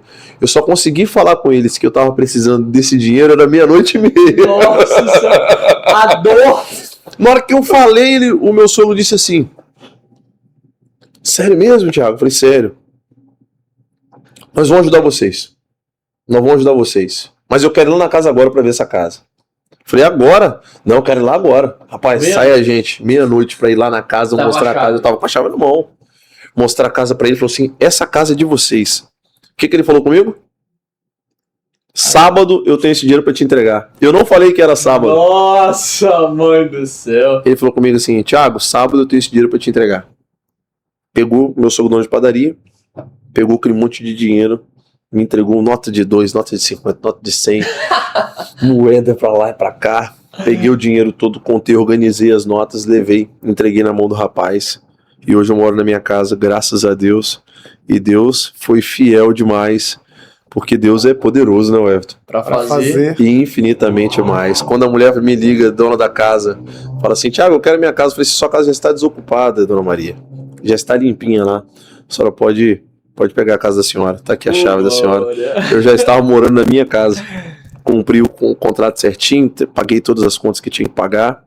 E desde então Deus foi me abençoando. Deus é maravilhoso. Eu só tenho a agradecer a Deus. Glória a Deus. Mas aqui... Eu falei muito, né, Everton? Não falou não. Acho que a gente... Na verdade, a gente nem chegou ainda em algumas coisas que a gente precisa falar. Você falou da Ribeiro Imóveis e logo depois você foi para Romanha. O que aconteceu com a Ribeiro Imóveis? O que acontece? Você montou sua corretora. Não montei não. Não chegou a montar? Não montei não. Aconteceu o seguinte, rapaz. Eu tinha o desejo de montar minha imobiliária na época, isso sempre foi um desejo no meu coração. E eu lembro que aí, rapaz, minha esposa sempre diz isso. Desculpa, tá, gente? Nada. Eu tinha um grande defeito de não ouvir a minha esposa. Eu achava que o meu conhecimento, e por ela assim não ter já passei por essa fase também. A vivência que eu tenho com as pessoas, então eu pensava que eu tinha mais conhecimento do que ela, então qualquer coisa que ela dissesse pra mim, assim, ela não sabe do que eu tô falando. Mas... E aí ela falou assim, um colega falou assim, Thiago, vamos trabalhar junto nós dois, vamos montar a nossa imobiliária nós dois, vamos trabalhar junto. E eu fui, rapaz, não ouvi, a minha esposa falou assim, não, Thiago, Deus não tá nesse negócio. Fui adquirir uma dívida de 20 mil reais, e quando eu entro na Romanha Imóveis, foi um período que eu fiquei 1 ano antes, trabalhando com esse rapaz, foi um período de adquirir dívida, e assim... terrível, minha esposa fez até um empréstimo consignado para me ajudar a pagar algumas contas que eu adquiri na época por conta disso, né, por eu não ter para arcar muita coisa, e eu consegui, acho que o ano passado eu quitei a última conta que eu tinha com uma pessoa por eu não ter ouvido a minha esposa. Para mim também não sujar meu nome no mercado, né? Sim, imagina, você 1 ano de mercado, você sujar o seu nome, fala assim, esse camarada aí não... Verdade. Entendeu? Já pensou? E aí eu consegui, aí depois a minha esposa falou assim, duro de tudo isso, Val Júnior, você ouvir aquela frase assim, eu te avisei. Nossa, minha esposa já falou isso comigo várias vezes. Eu te avisei. Então, depois eu entendi que eu trouxe a minha esposa para trabalhar comigo. Quando as coisas começaram a andar, eu falei assim, amor, é o momento de você sair do seu trabalho, agora dá pra você ficar em casa. Depois que ela descansou, eu falei assim, agora você vai trabalhar comigo. E hoje ela trabalha comigo, me ajuda a organizar muito, atender clientes, organizar muita coisa, ela trabalha comigo. Deixa eu te perguntar, Sendo você um corretor, você trabalha com tabelas, preços e negociações o tempo todo. Como é um posicionamento cristão, justo, íntegro, que existem barbeiros bons e barbeiros ruins, de mau caráter. Existem médicos bons e médicos ruins, locutor bom, locutor ruim, corretor bom e corretor ruim. Como que é você lidar com o sonho das pessoas? Eu digo que nós temos que, foi o que você disse, lidar com os sonhos das pessoas é algo assim muito sensível e é uma responsabilidade muito grande. O primeiro imóvel é uma o primeiro coisa imóvel é uma coisa extraordinária. Você vê ali no brilho nos olhos das pessoas, né? A conquista da primeira A casa. conquista da primeira casa. Tem pessoas que têm 50, 60 anos e ainda não têm o seu imóvel. E quando eles veem a oportunidade, eles depositam aquela confiança em você, você tem que ser nada mais, nada menos do que uma pessoa honesta e correta. E a sua integridade, ela tem que estar assim, ó, intacta, para que você possa ajudar essas pessoas. Não é fácil, não. Eu vejo muitas pessoas decepcionadas, assim como decepcionam com o barbeiro, com o médico, com o advogado. Muitas pessoas decepcionadas com alguns profissionais também dessa área nossa, porque brincaram com o sonho deles, abusaram, né? Cara, eu tenho uma experiência particular com isso, né? Minha mãe acabou caindo por cair em um golpe desses de que você vai lá ver a casa, a mulher acha que é um sonho, chega lá, não é a casa, é a pessoa vendendo o consórcio. E aí ela ludibria ali, falando que o consórcio sai não sei quantas vezes e tal. Minha mãe acabou por assinar esse consórcio. Nós, graças a Deus, conseguimos contestar esse consórcio. Por quê? Porque todos os áudios que minha mãe negociou, no final, quando ela ia fechar, ela passou para mim a negociação. E aí eu conversando com o cara, exigindo dele respostas concretas dentro do WhatsApp. Não, meu amigo, é assim mesmo, sai em tantos dias? Sai tudo certinho. E aí quando não saiu, quando não deu certo o consórcio, eu fui lá e aí eu levei todos os áudios. Todos aí, demos queixa, tudo certinho. Aí a portadora do consórcio, que não era nem daqui do Espírito Santo, era uma empresa que representava ela aqui, foi nos devolver o dinheiro. Queriam nos contemplar com o consórcio, mas a gente achou melhor por não pegar e devolver e ressarcir o dinheiro. O Everton, acho que de 3 em 3 meses eu atendo alguns clientes assim que caíram no consórcio, no golpe do consórcio. Isso assim...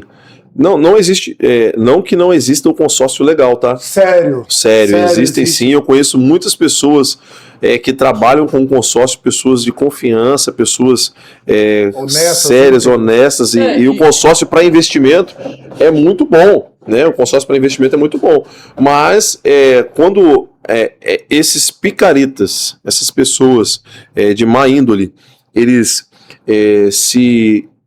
se aproveitam de pessoas que estão ali querendo comprar o primeiro imóvel, às vezes não tem a condição, mas tem um FGTS, tem um dinheirinho guardado.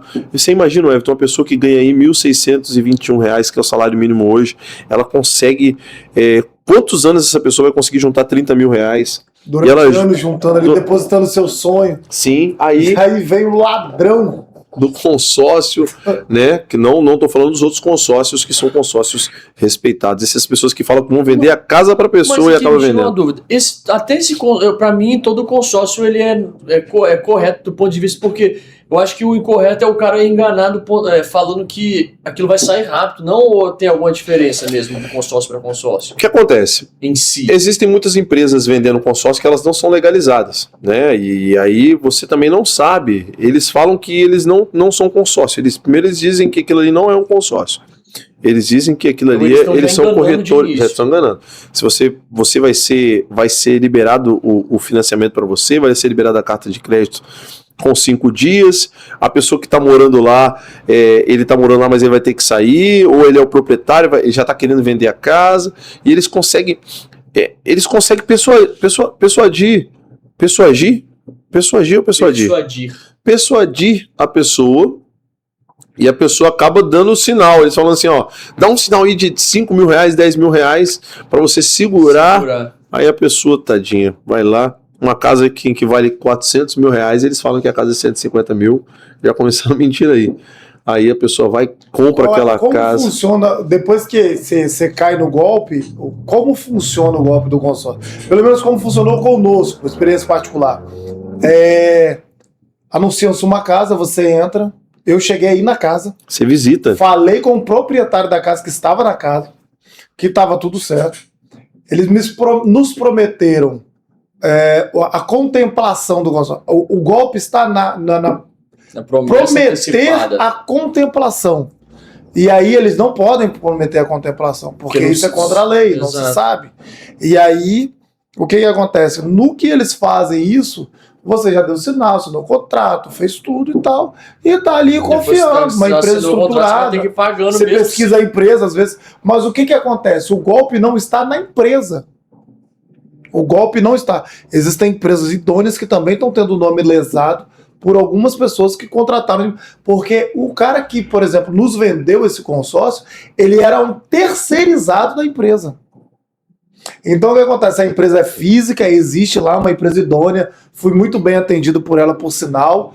Pessoal, muito gente boa do Rio Grande do Sul, excelente atendimento. O pessoal jurídico de entrar em contato com a gente foi muito solícito em resolver o problema. Assim que eu mandei para eles todas as comprovações, eles resolveram rapidamente, sem precisar de entrar em algum processo jurídico ou coisa do tipo, e perceberam o erro deles e desligaram. Tanto que o cara lá, ele era gerente da empresa que era supostamente representante dessa... Eu gosto da palavra supostamente. A voz da população usa muito. E aí ele foi desligado. Por quê? Porque ele aumentou muito as suas vendas, mas aumentou de forma leviana, enganando os outros. Isso é ruim. Isso é muito ruim. Então a gente acaba lidando com esse tipo de pessoa, a gente mostra a verdade para as pessoas. Não existe almoço grátis, né, Everton? Não existe almoço grátis. E a gente vai trabalhando nisso. É isso aí, eu acho que até agora a gente teve uma boa base dentro da nossa conversa, a gente quer entrar nas polêmicas, né, Vale? Olha aí. Meu pai amado. A gente quer entrar nas polêmicas. E antes de entrar nas polêmicas, eu quero te dar um tempo para você beber uma aguinha. Perguntas polêmicas. Essa parte é a parte mais... É onde dá corte. a parte mais forte do podcast. É isso aí. Chegamos no alvo. Vamos lá. Val Júnior. Eu vou começar por uma pergunta simples. Pegou leve, hein? Uma pergunta simples. Quando você se tornou pastor da sua igreja, houve aceitação de 100% dos irmãos ou você teve que conquistar o coração desses irmãos posteriormente? Uma pergunta muito boa, Júnior. Toda vez que eu ouço o Val Júnior falando assim... Você é uma pessoa benquista. O que acontece? Unânime? Não, unânime não. Até hoje eu estou trabalhando isso, né, para conquistar as pessoas. Por mais eu pensava que, assim, 32 anos, vou fazer 33 agora, então vou para 23 anos lá na igreja, desde os 10 anos, então fui das crianças, adolescentes, jovens, já cantei até no ciclo de oração, já solando os hinos para as irmãs do ciclo de oração. Todo mundo me conhece aqui, tô bem aqui, estou em casa. Dos varões, eu sou líder da junta diaconal, líder do Ministério de Louvor, trabalho muito na igreja, então você pensa, vai ser uma boa aceitação. Rapaz, foi só bênção, só bênção, trabalho até hoje, né? Obviamente que muitos irmãos, tem muitos irmãos que gostam de mim, né? E assim, se você é aceito assim, tem uma aceitação unânime, tem alguma coisa errada. O pastor Paulo falou assim, se você tiver todo mundo gostando de você aí, tem alguma coisa errada. Nem Jesus então, teve oposição? Umas oposiçãozinhas aqui, umas oposiçãozinhas ali, mas a gente vai criando maturidade para entender isso. Faz parte do crescimento. Mas assim, é um aprendizado, né? E a gente vai trabalhando. Quanto mais a gente... O Val Júnior fez uma pergunta pro pastor. Uhum. Eu quero fazer uma pergunta pro corretor. Sim, muito bom. Como você lida com os negócios sendo pastor e não podendo, às vezes, mentir ou enganar certas situações? que normalmente os seus colegas manipulariam ela a favor próprio? Eu gosto muito de... Tem pessoas que dão aquelas carteiradas, né? É porque eu sou pastor, porque eu sou crente, porque eu sou evangélico, a gente vê muito isso, né? Não faço isso. Nos dias de hoje, é até difícil. É até difícil. Você em alguns lugares, eu tenho até vergonha, às vezes, de dizer que sou pastor. Em alguns casos, quando às vezes as pessoas estão ali falando ali alguma coisa, eles falam, é porque o pastor lá, falando de tal, fez isso, aquilo comigo, tal. E às vezes eu falo assim, rapaz, é complicado, né? Complicado. Mas não me envergonho do Evangelho de Cristo. Isso. De jeito nenhum. Mas eu não dou a carteirada que sou evangélico, que sou pastor. Eu deixo as pessoas perceberem e notarem em mim, pelo meu caráter, pela minha forma de ser, o que eu sigo, o que eu prego, né? Mas eu, como um corretor de imóveis, se eu não fosse pastor e não fosse evangélico, o meu caráter tinha que ser ilibado. Meu caráter tem que ser um caráter assim, ó, sem mancha, sem nada, tem que ser correto, certo? Meu pai diz uma frase que quem diz a verdade não merece castigo. Mas isso é uma realidade dentro desse mercado? Não, apesar que eu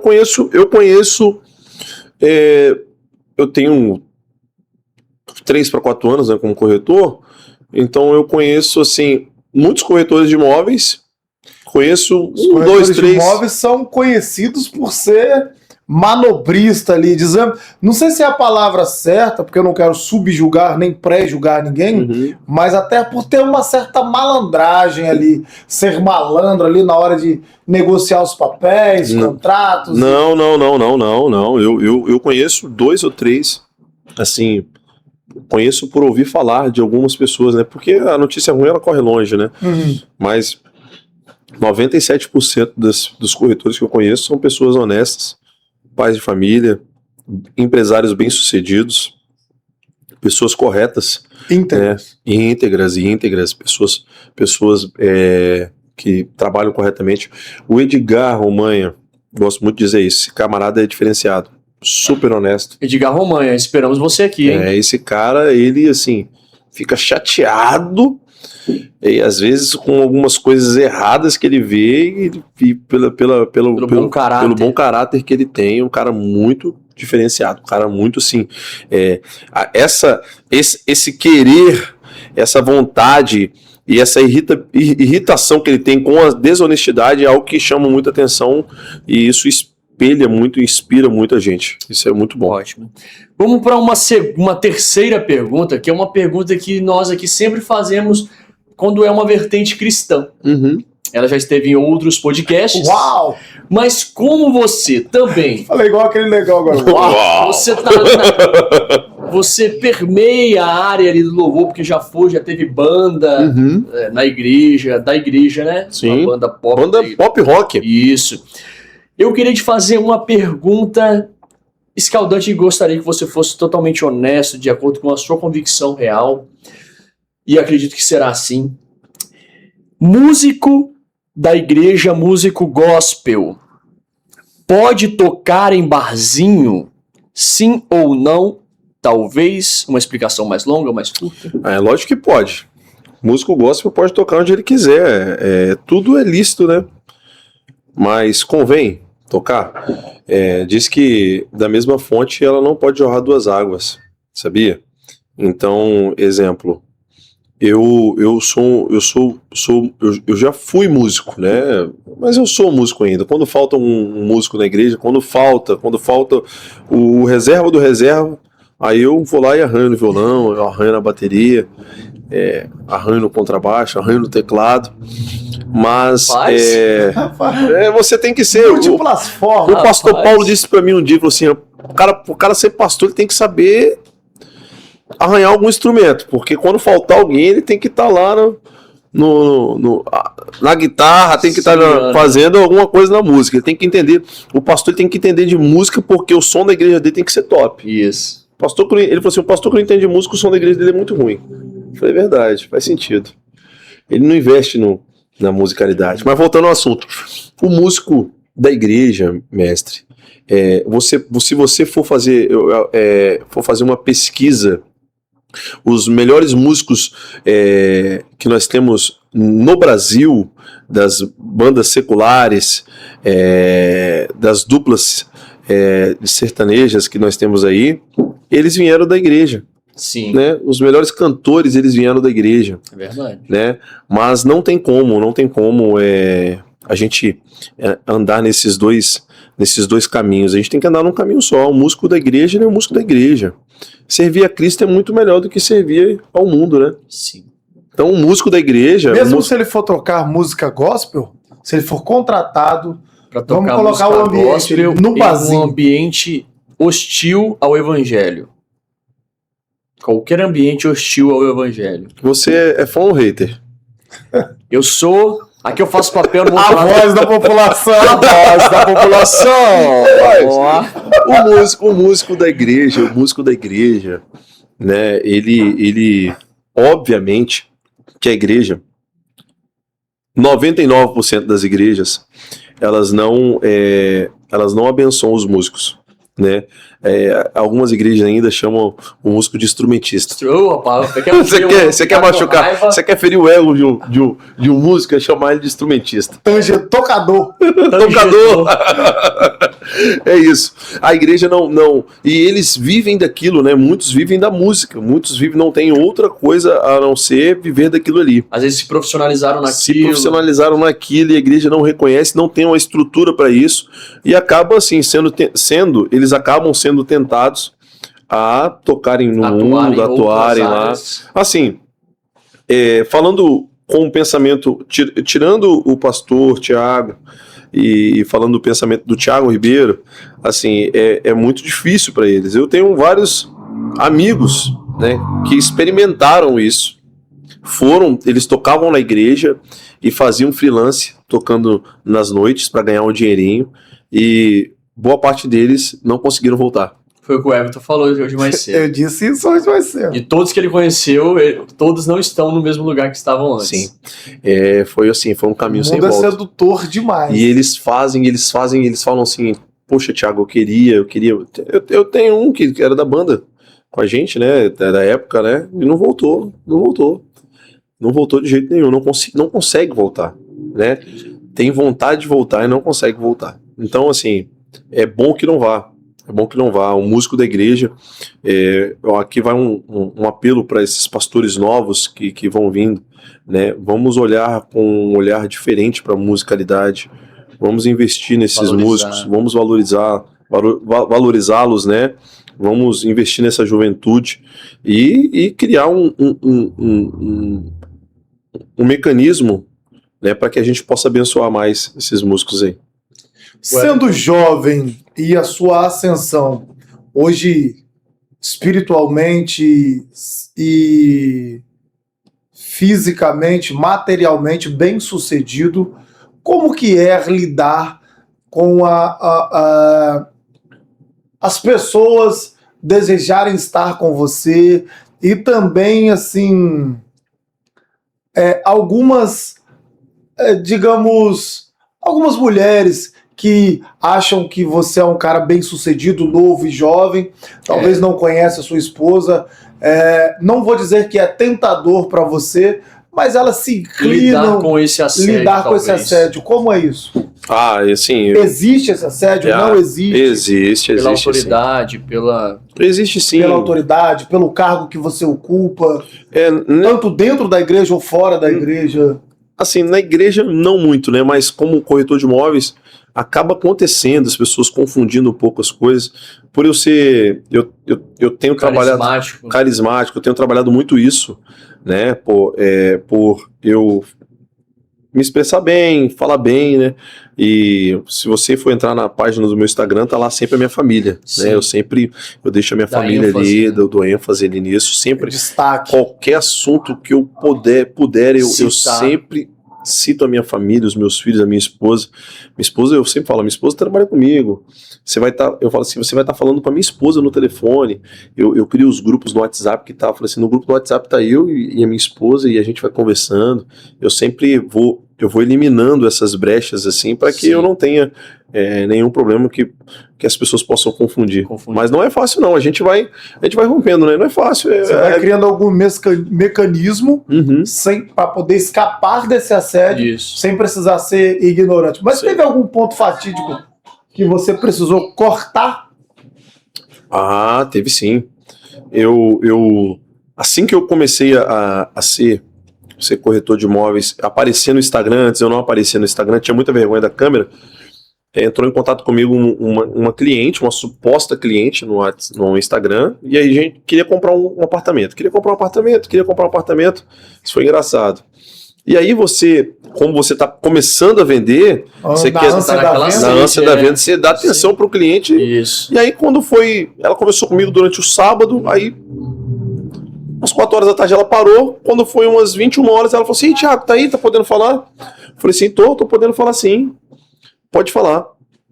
E aí ela disse pra mim assim, Thiago, isso é nas 21h40 mais ou menos, olha que vacilo, eu atendendo o cliente até as 21h40, no Instagram ainda. No início. Aí ela falou bem assim, então Thiago, eu tava conversando com você, mas eu não tô querendo comprar imóvel não.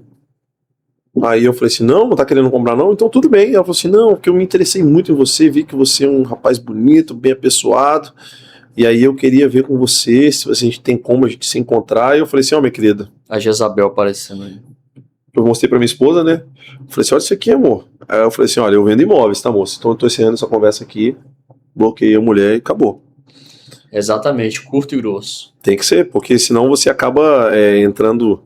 Daqui a pouco vira problema. Uma coisinha a mais, exatamente. Vira problema. É verdade. Muitas pessoas. Você tem que estar muito atento, né? Até para nós mesmo que temos esse acesso maior a pessoas, né? Essa troca muito, às vezes pelo WhatsApp, porque acontece também comigo muito dessa troca pelo WhatsApp. Às vezes a pessoa me manda mensagem para uma demanda, uma necessidade, exemplo, muito em maternidade, que são mães e tal, mulheres e tal.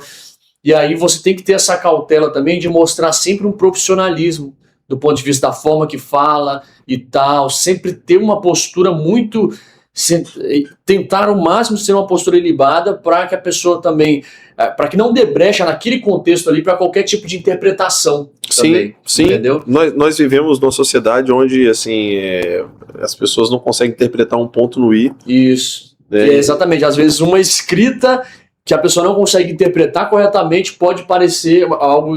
Aí eu costumo também ter esse pensamento, eu mando muito áudio, que no áudio eu consigo sentir o calor daquela conversa. Exatamente, né? E mostrar o que eu quero dizer realmente. Num texto escrito, para mim eu posso escrever corretamente, mas a pessoa que pode não entender corretamente. É outra coisa, né? Isso é verdade. Eu e a minha esposa, nós temos um defeito, a gente lê conforme está escrito. É verdade. E se a pessoa não colocar vírgula, eu fico doido. É mesmo? Eu fico doido. Se a pessoa escreve... Então eu confesso que eu devo te deixar doido algumas vezes. Esses dias eu e minha esposa, nós íamos fazer uma visita em um apartamento, determinado apartamento, e aí nós mandamos mensagem para cliente. Aí eu falei assim, fulana, a senhora está disponível para receber a gente agora, no horário tal? Aí a minha esposa foi e mandou mensagem, minha esposa estava com o telefone na mão, ela falou assim, amor, ela não está. Aí, eu falei assim, nós estamos a caminho. Aí ela falou assim, tá aqui, amor, não estou. Aí... Era não, vírgula, estou. Aí eu liguei e falei assim, minha irmã, a senhora não está disponível não? Ela falou assim, tô sim, Thiago, mandei mensagem para você. Eu falei, não, estou. Oh, Jesus! Uau, perfeito! Bom demais. Não estou. Val Júnior. Por mim, aqui eu já esclareci. Não tem mais nenhuma pergunta não, Júnior? Polêmica? Val Júnior, tem uma pergunta da ceia. Não. Essa daí pode virar contra o feiticeiro. Thiago, sendo você pastor, o que você acha, é um amigo meu, que vai só nos cultos de ceia? Isso eu não sei quem é não, tá? Ô Everton, ele só gosta do grande filé, do filé do filé. Esse amigo nosso diz que é o mais importante. Na ceia os irmãos estão mais Mais santo. espirituais, mais crente. santificado, mais Eita, santificado. glória. Ah, lá. Vocês vão tomar no óleo. É, Uma semana sem Sem pecando e pecar. pedindo perdão, não. Sem pecar não tem como. Pecando e pedindo perdão, se santificando o dia todo. Rapaz, ô Everton, eu fiquei refletindo no dia que esse amigo, né, A gente esse não amigo- sabe quem a é. gente não sabe quem é, né? Aí ele falou isso comigo, eu fiquei eu fiquei refletindo, falei assim, rapaz, ele só vai não acontecer. Eu fiquei pensando, se essa igreja tivesse ceia somente no dia 31 de dezembro, só anual. E o negócio é que eu não falei, se minha igreja tivesse ceia todo domingo, hein? Não, mas não é o seu caso, não. A gente só tá falando. Não, do não é o seu caso. caso. Não é o seu casal, Júnior. Esse amigo que a gente acha. Eu acho que eu confundi aqui a verbalização aqui. Era pra falar da igreja esse amigo, né? Acabei me confundindo. Mas é isso, eu acho que ele precisa ser convertido, né? Eu acho que esse rapaz, o pensamento dele tá 50% correto. Né? Mas ele precisa participar, acrescentar outros domingos, né? 50%. Os outros 50%, porque se essa igreja, a ceia for anual, Meu né, filho. ele só vai na igreja uma vez no ano, Ou na Páscoa. ou na Páscoa. Não, o Júnior, o que você acha? Eu acho que cada um tem um pensamento, um diagnóstico, né? Mas às vezes é o processo da vida desse indivíduo que ele está passando um período, talvez não é algo que é permanente, é um processo, um período, É só um século, uma né, Valdir? faixa da vida dele, né? Talvez seja uma faixa da vida dele. Porque talvez ele se dedicou muito também a essa a igreja, e se dedicou muito, e talvez nessa faixa de tempo ele esteja se dedicando a estudos, a profissionalismo e tal, não deixando a igreja, mas o que ele se dedicou por um tempo e abandonou essas outras áreas, ele esteja tentando trazer um pouco à tona, não abandonando a igreja, Entendi. mas Mas só uma isso tese assim, isso que talvez possa acontecer. No domingo tem quatro domingos no mês. Ele só vai. Mas ele disse que ele tá aumentando os domingos, Esse estudo é só... Ele falou isso? Ele falou isso? Falou comigo. Ah, já foi. Falou no meu chegando. espírito. Tá, glória. Então tá tudo certo. Ele falou assim, ó, vamos acrescentar mais uns 2. Amém. Amém. Pensa Jesus fora. chegou primeiro. Glória a Deus. Glória, benção. Pessoal, eu agradeço muito vocês aí pelo carinho. Mano, Nós que agradecemos, Thiago. Antes de você dar uma palhinha da música que vem verdade. aí, junto com o Rodrigo, eu estou Você quer o sabendo violão, por Thiago? alto Não sei tocar lá que não. você vai gravar com um amigo nosso, que inclusive teve aqui no Papo com o Barbeiro. Verdade. Isso mesmo. Você vai- Eu disse a ele assim, eu não sabia que ele tava gravando um videoclipe. Eu tinha ouvido. Inclusive, eu vou gravar esse videoclipe para Saiu bom. tudo aqui na barbearia, na alta. o Sim. network forte aqui. E eu disse a ele que eu vou abençoá-lo. Vou abençoar ele pra ele gravar. Um rapaz muito bom. O Rodrigo, ele Não, é mas diferenciado. Eu ouvi você dizendo que estará com ele nesse videoclipe. Sim, ele me Exatamente. chamou pra fazer uma participação especial. Passei uma canção minha pra ele. Não vou cantar aqui, sabe por quê? Porque essa é inédita. Um pedacinho. Não, ela tem que aparecer lá no... E qual que você vai cantar pra nós, então? Rapaz, eu não sei se eu sou bom pra isso. Rapaz, mas... um pedacinho dela, pô, tava tão bonita. Qual delas? A primeira. O rock. Foi o Rock, não, o Rock foi a segunda. O Rock foi a segunda. Foi com um beijo que Judas. O de Essa aí, Judas, né? né? O de Essa Judas. Vamos ver se o tom aqui. Foi o beijo da Santa Ceia, né? Vamos lá, vamos ver se vai sair. Mas a morte fracassou, a chave ele tomou, o cativo libertou. Aquela pegada da oficina, você tá vendo, né? Rapaz, bravo Essa demais. música é muito boa, nós cantamos É um guitarrista que muito. vai solar ela. Vai né? 2000. estourar nas Em plataformas 2007 a digitais. gente cantou muito essa música. Nós quase ganhamos o Festival da Canção em Nova Olha. Almeida. Tá vendo, É. Barão? Top. Nossa banda era Vai sair muito coisa boa daí. na época, né? Oficina G3, coros. Então a Coros. gente respirava muito isso, né? Fruto sagrado. Então nós tínhamos muitos 4x1, a galera. Tudo era banda na época, Aham. né? Então hoje tem muito mais Ministério de Louvor, né? Aí depois, é óbvio que tinha o Trazendo a Arca, mas a gente via mais na PG. Isso. Então a gente vê mais no pop rock. Para encerrar esse papo, eu gostaria de fazer um pedido para você. porque eu tô aqui, né, cara, e eu fui instigado essa semana a aproveitar as oportunidades. Porque quando eu digo que é oportunidade... É oportunidade. Rapaz, essa frase é boa, hein? Então, aproveitando essa oportunidade, eu gostaria aqui de fazer voz a todos os trabalhadores brasileiros que desejam estar com o seu primeiro imóvel, conquistar, almejar tanto a sua casa sonhada. O que você deixaria de recado para esse cara? Para o Thiago pro Thiago, o ajudante de pedreiro que queria comprar sua casa para botar a sua família dentro. É possível? O recado que eu tenho para você é que é possível sim. Você só precisa querer. O Everton, eu sempre digo, quando a pessoa entra em contato comigo, manda mensagem para mim lá, porque se a pessoa manda mensagem, ela está interessada. Thiago, como é que eu faço para me comprar meu imóvel? Eu falo assim, o primeiro passo você já deu. Sim, qual foi? Eu falei assim, você quis, você entrou em contato comigo. Agora eu vou te explicar quais são os próximos passos. Eu estou desenvolvendo, já tem algumas semanas, Everton, criando um método para a pessoa adquirir, fazer o planejamento dela. Ela vai entrar em contato comigo e nós vamos juntos, sem compromisso nenhum, fazer o planejamento de como adquirir o seu primeiro imóvel. Do zero ao primeiro imóvel? Do zero ao primeiro imóvel. Gostei desse. Você sempre me ajuda, você sabe que você sempre me ajuda. Os meus roteiros do zero ao primeiro imóvel. Os meus roteiros é ele que sempre aqui a gente cortando o cabelo, ele vai falando comigo e as coisas vão fluindo. Como ele vai adquirir o seu primeiro imóvel?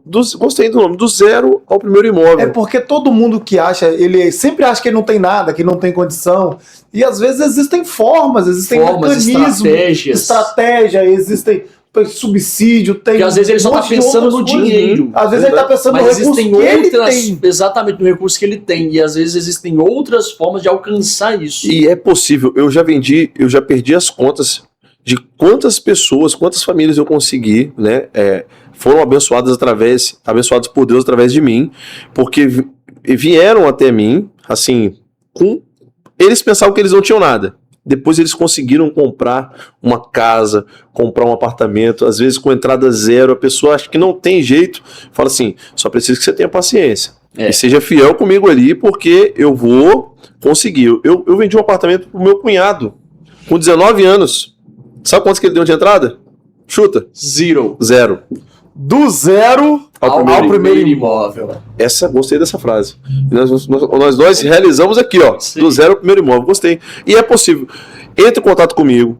Nós vamos montar esse planejamento para você conseguir comprar o seu imóvel e você vai ser muito abençoado. Eu aqui cortando o cabelo aqui, o Everton já me indicou vários clientes para fechar negócio comigo e fecharam negócio comigo.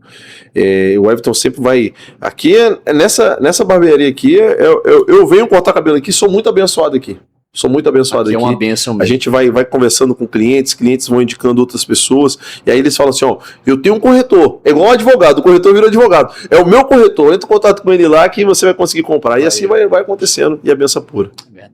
Muito obrigado, viu, Everton? É isso aí, meu amigo Thiago. Nós agradecemos a sua presença. Realmente é uma honra saber um pouco mais da sua história, um pedacinho de tudo que você viveu. Obviamente nós teremos outras oportunidades para esclarecer ainda mais, outros pontos, trazer mais um pouco de novas histórias que você vai construindo.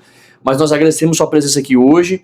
Você tem um evento agora que vai estar indo, né? Eu vou no UOL da igreja. Exatamente. E aí a gente vai estar finalizando esse podcast aqui. Os agradecimentos finais, meu amigo Everton vai estar finalizando. Obrigado por estar conosco até aqui. Esse foi um Papo com um Barbeiro, recebendo essa pessoa ilustre, Thiago Ribeiro. E muito obrigado, mano, por dar essa oportunidade de nos contar e compartilhar um pouco da sua vida, com muita sinceridade, muita dinâmica. Foi uma honra receber você aqui. Nós estamos também com Val Júnior. A voz da população. A voz da população. A voz. E obrigado por essa oportunidade, gente, porque quando eu digo que é oportunidade... É oportunidade. É isso aí. Tamo junto, gente. Valeu, gente. Obrigado. Deus abençoe.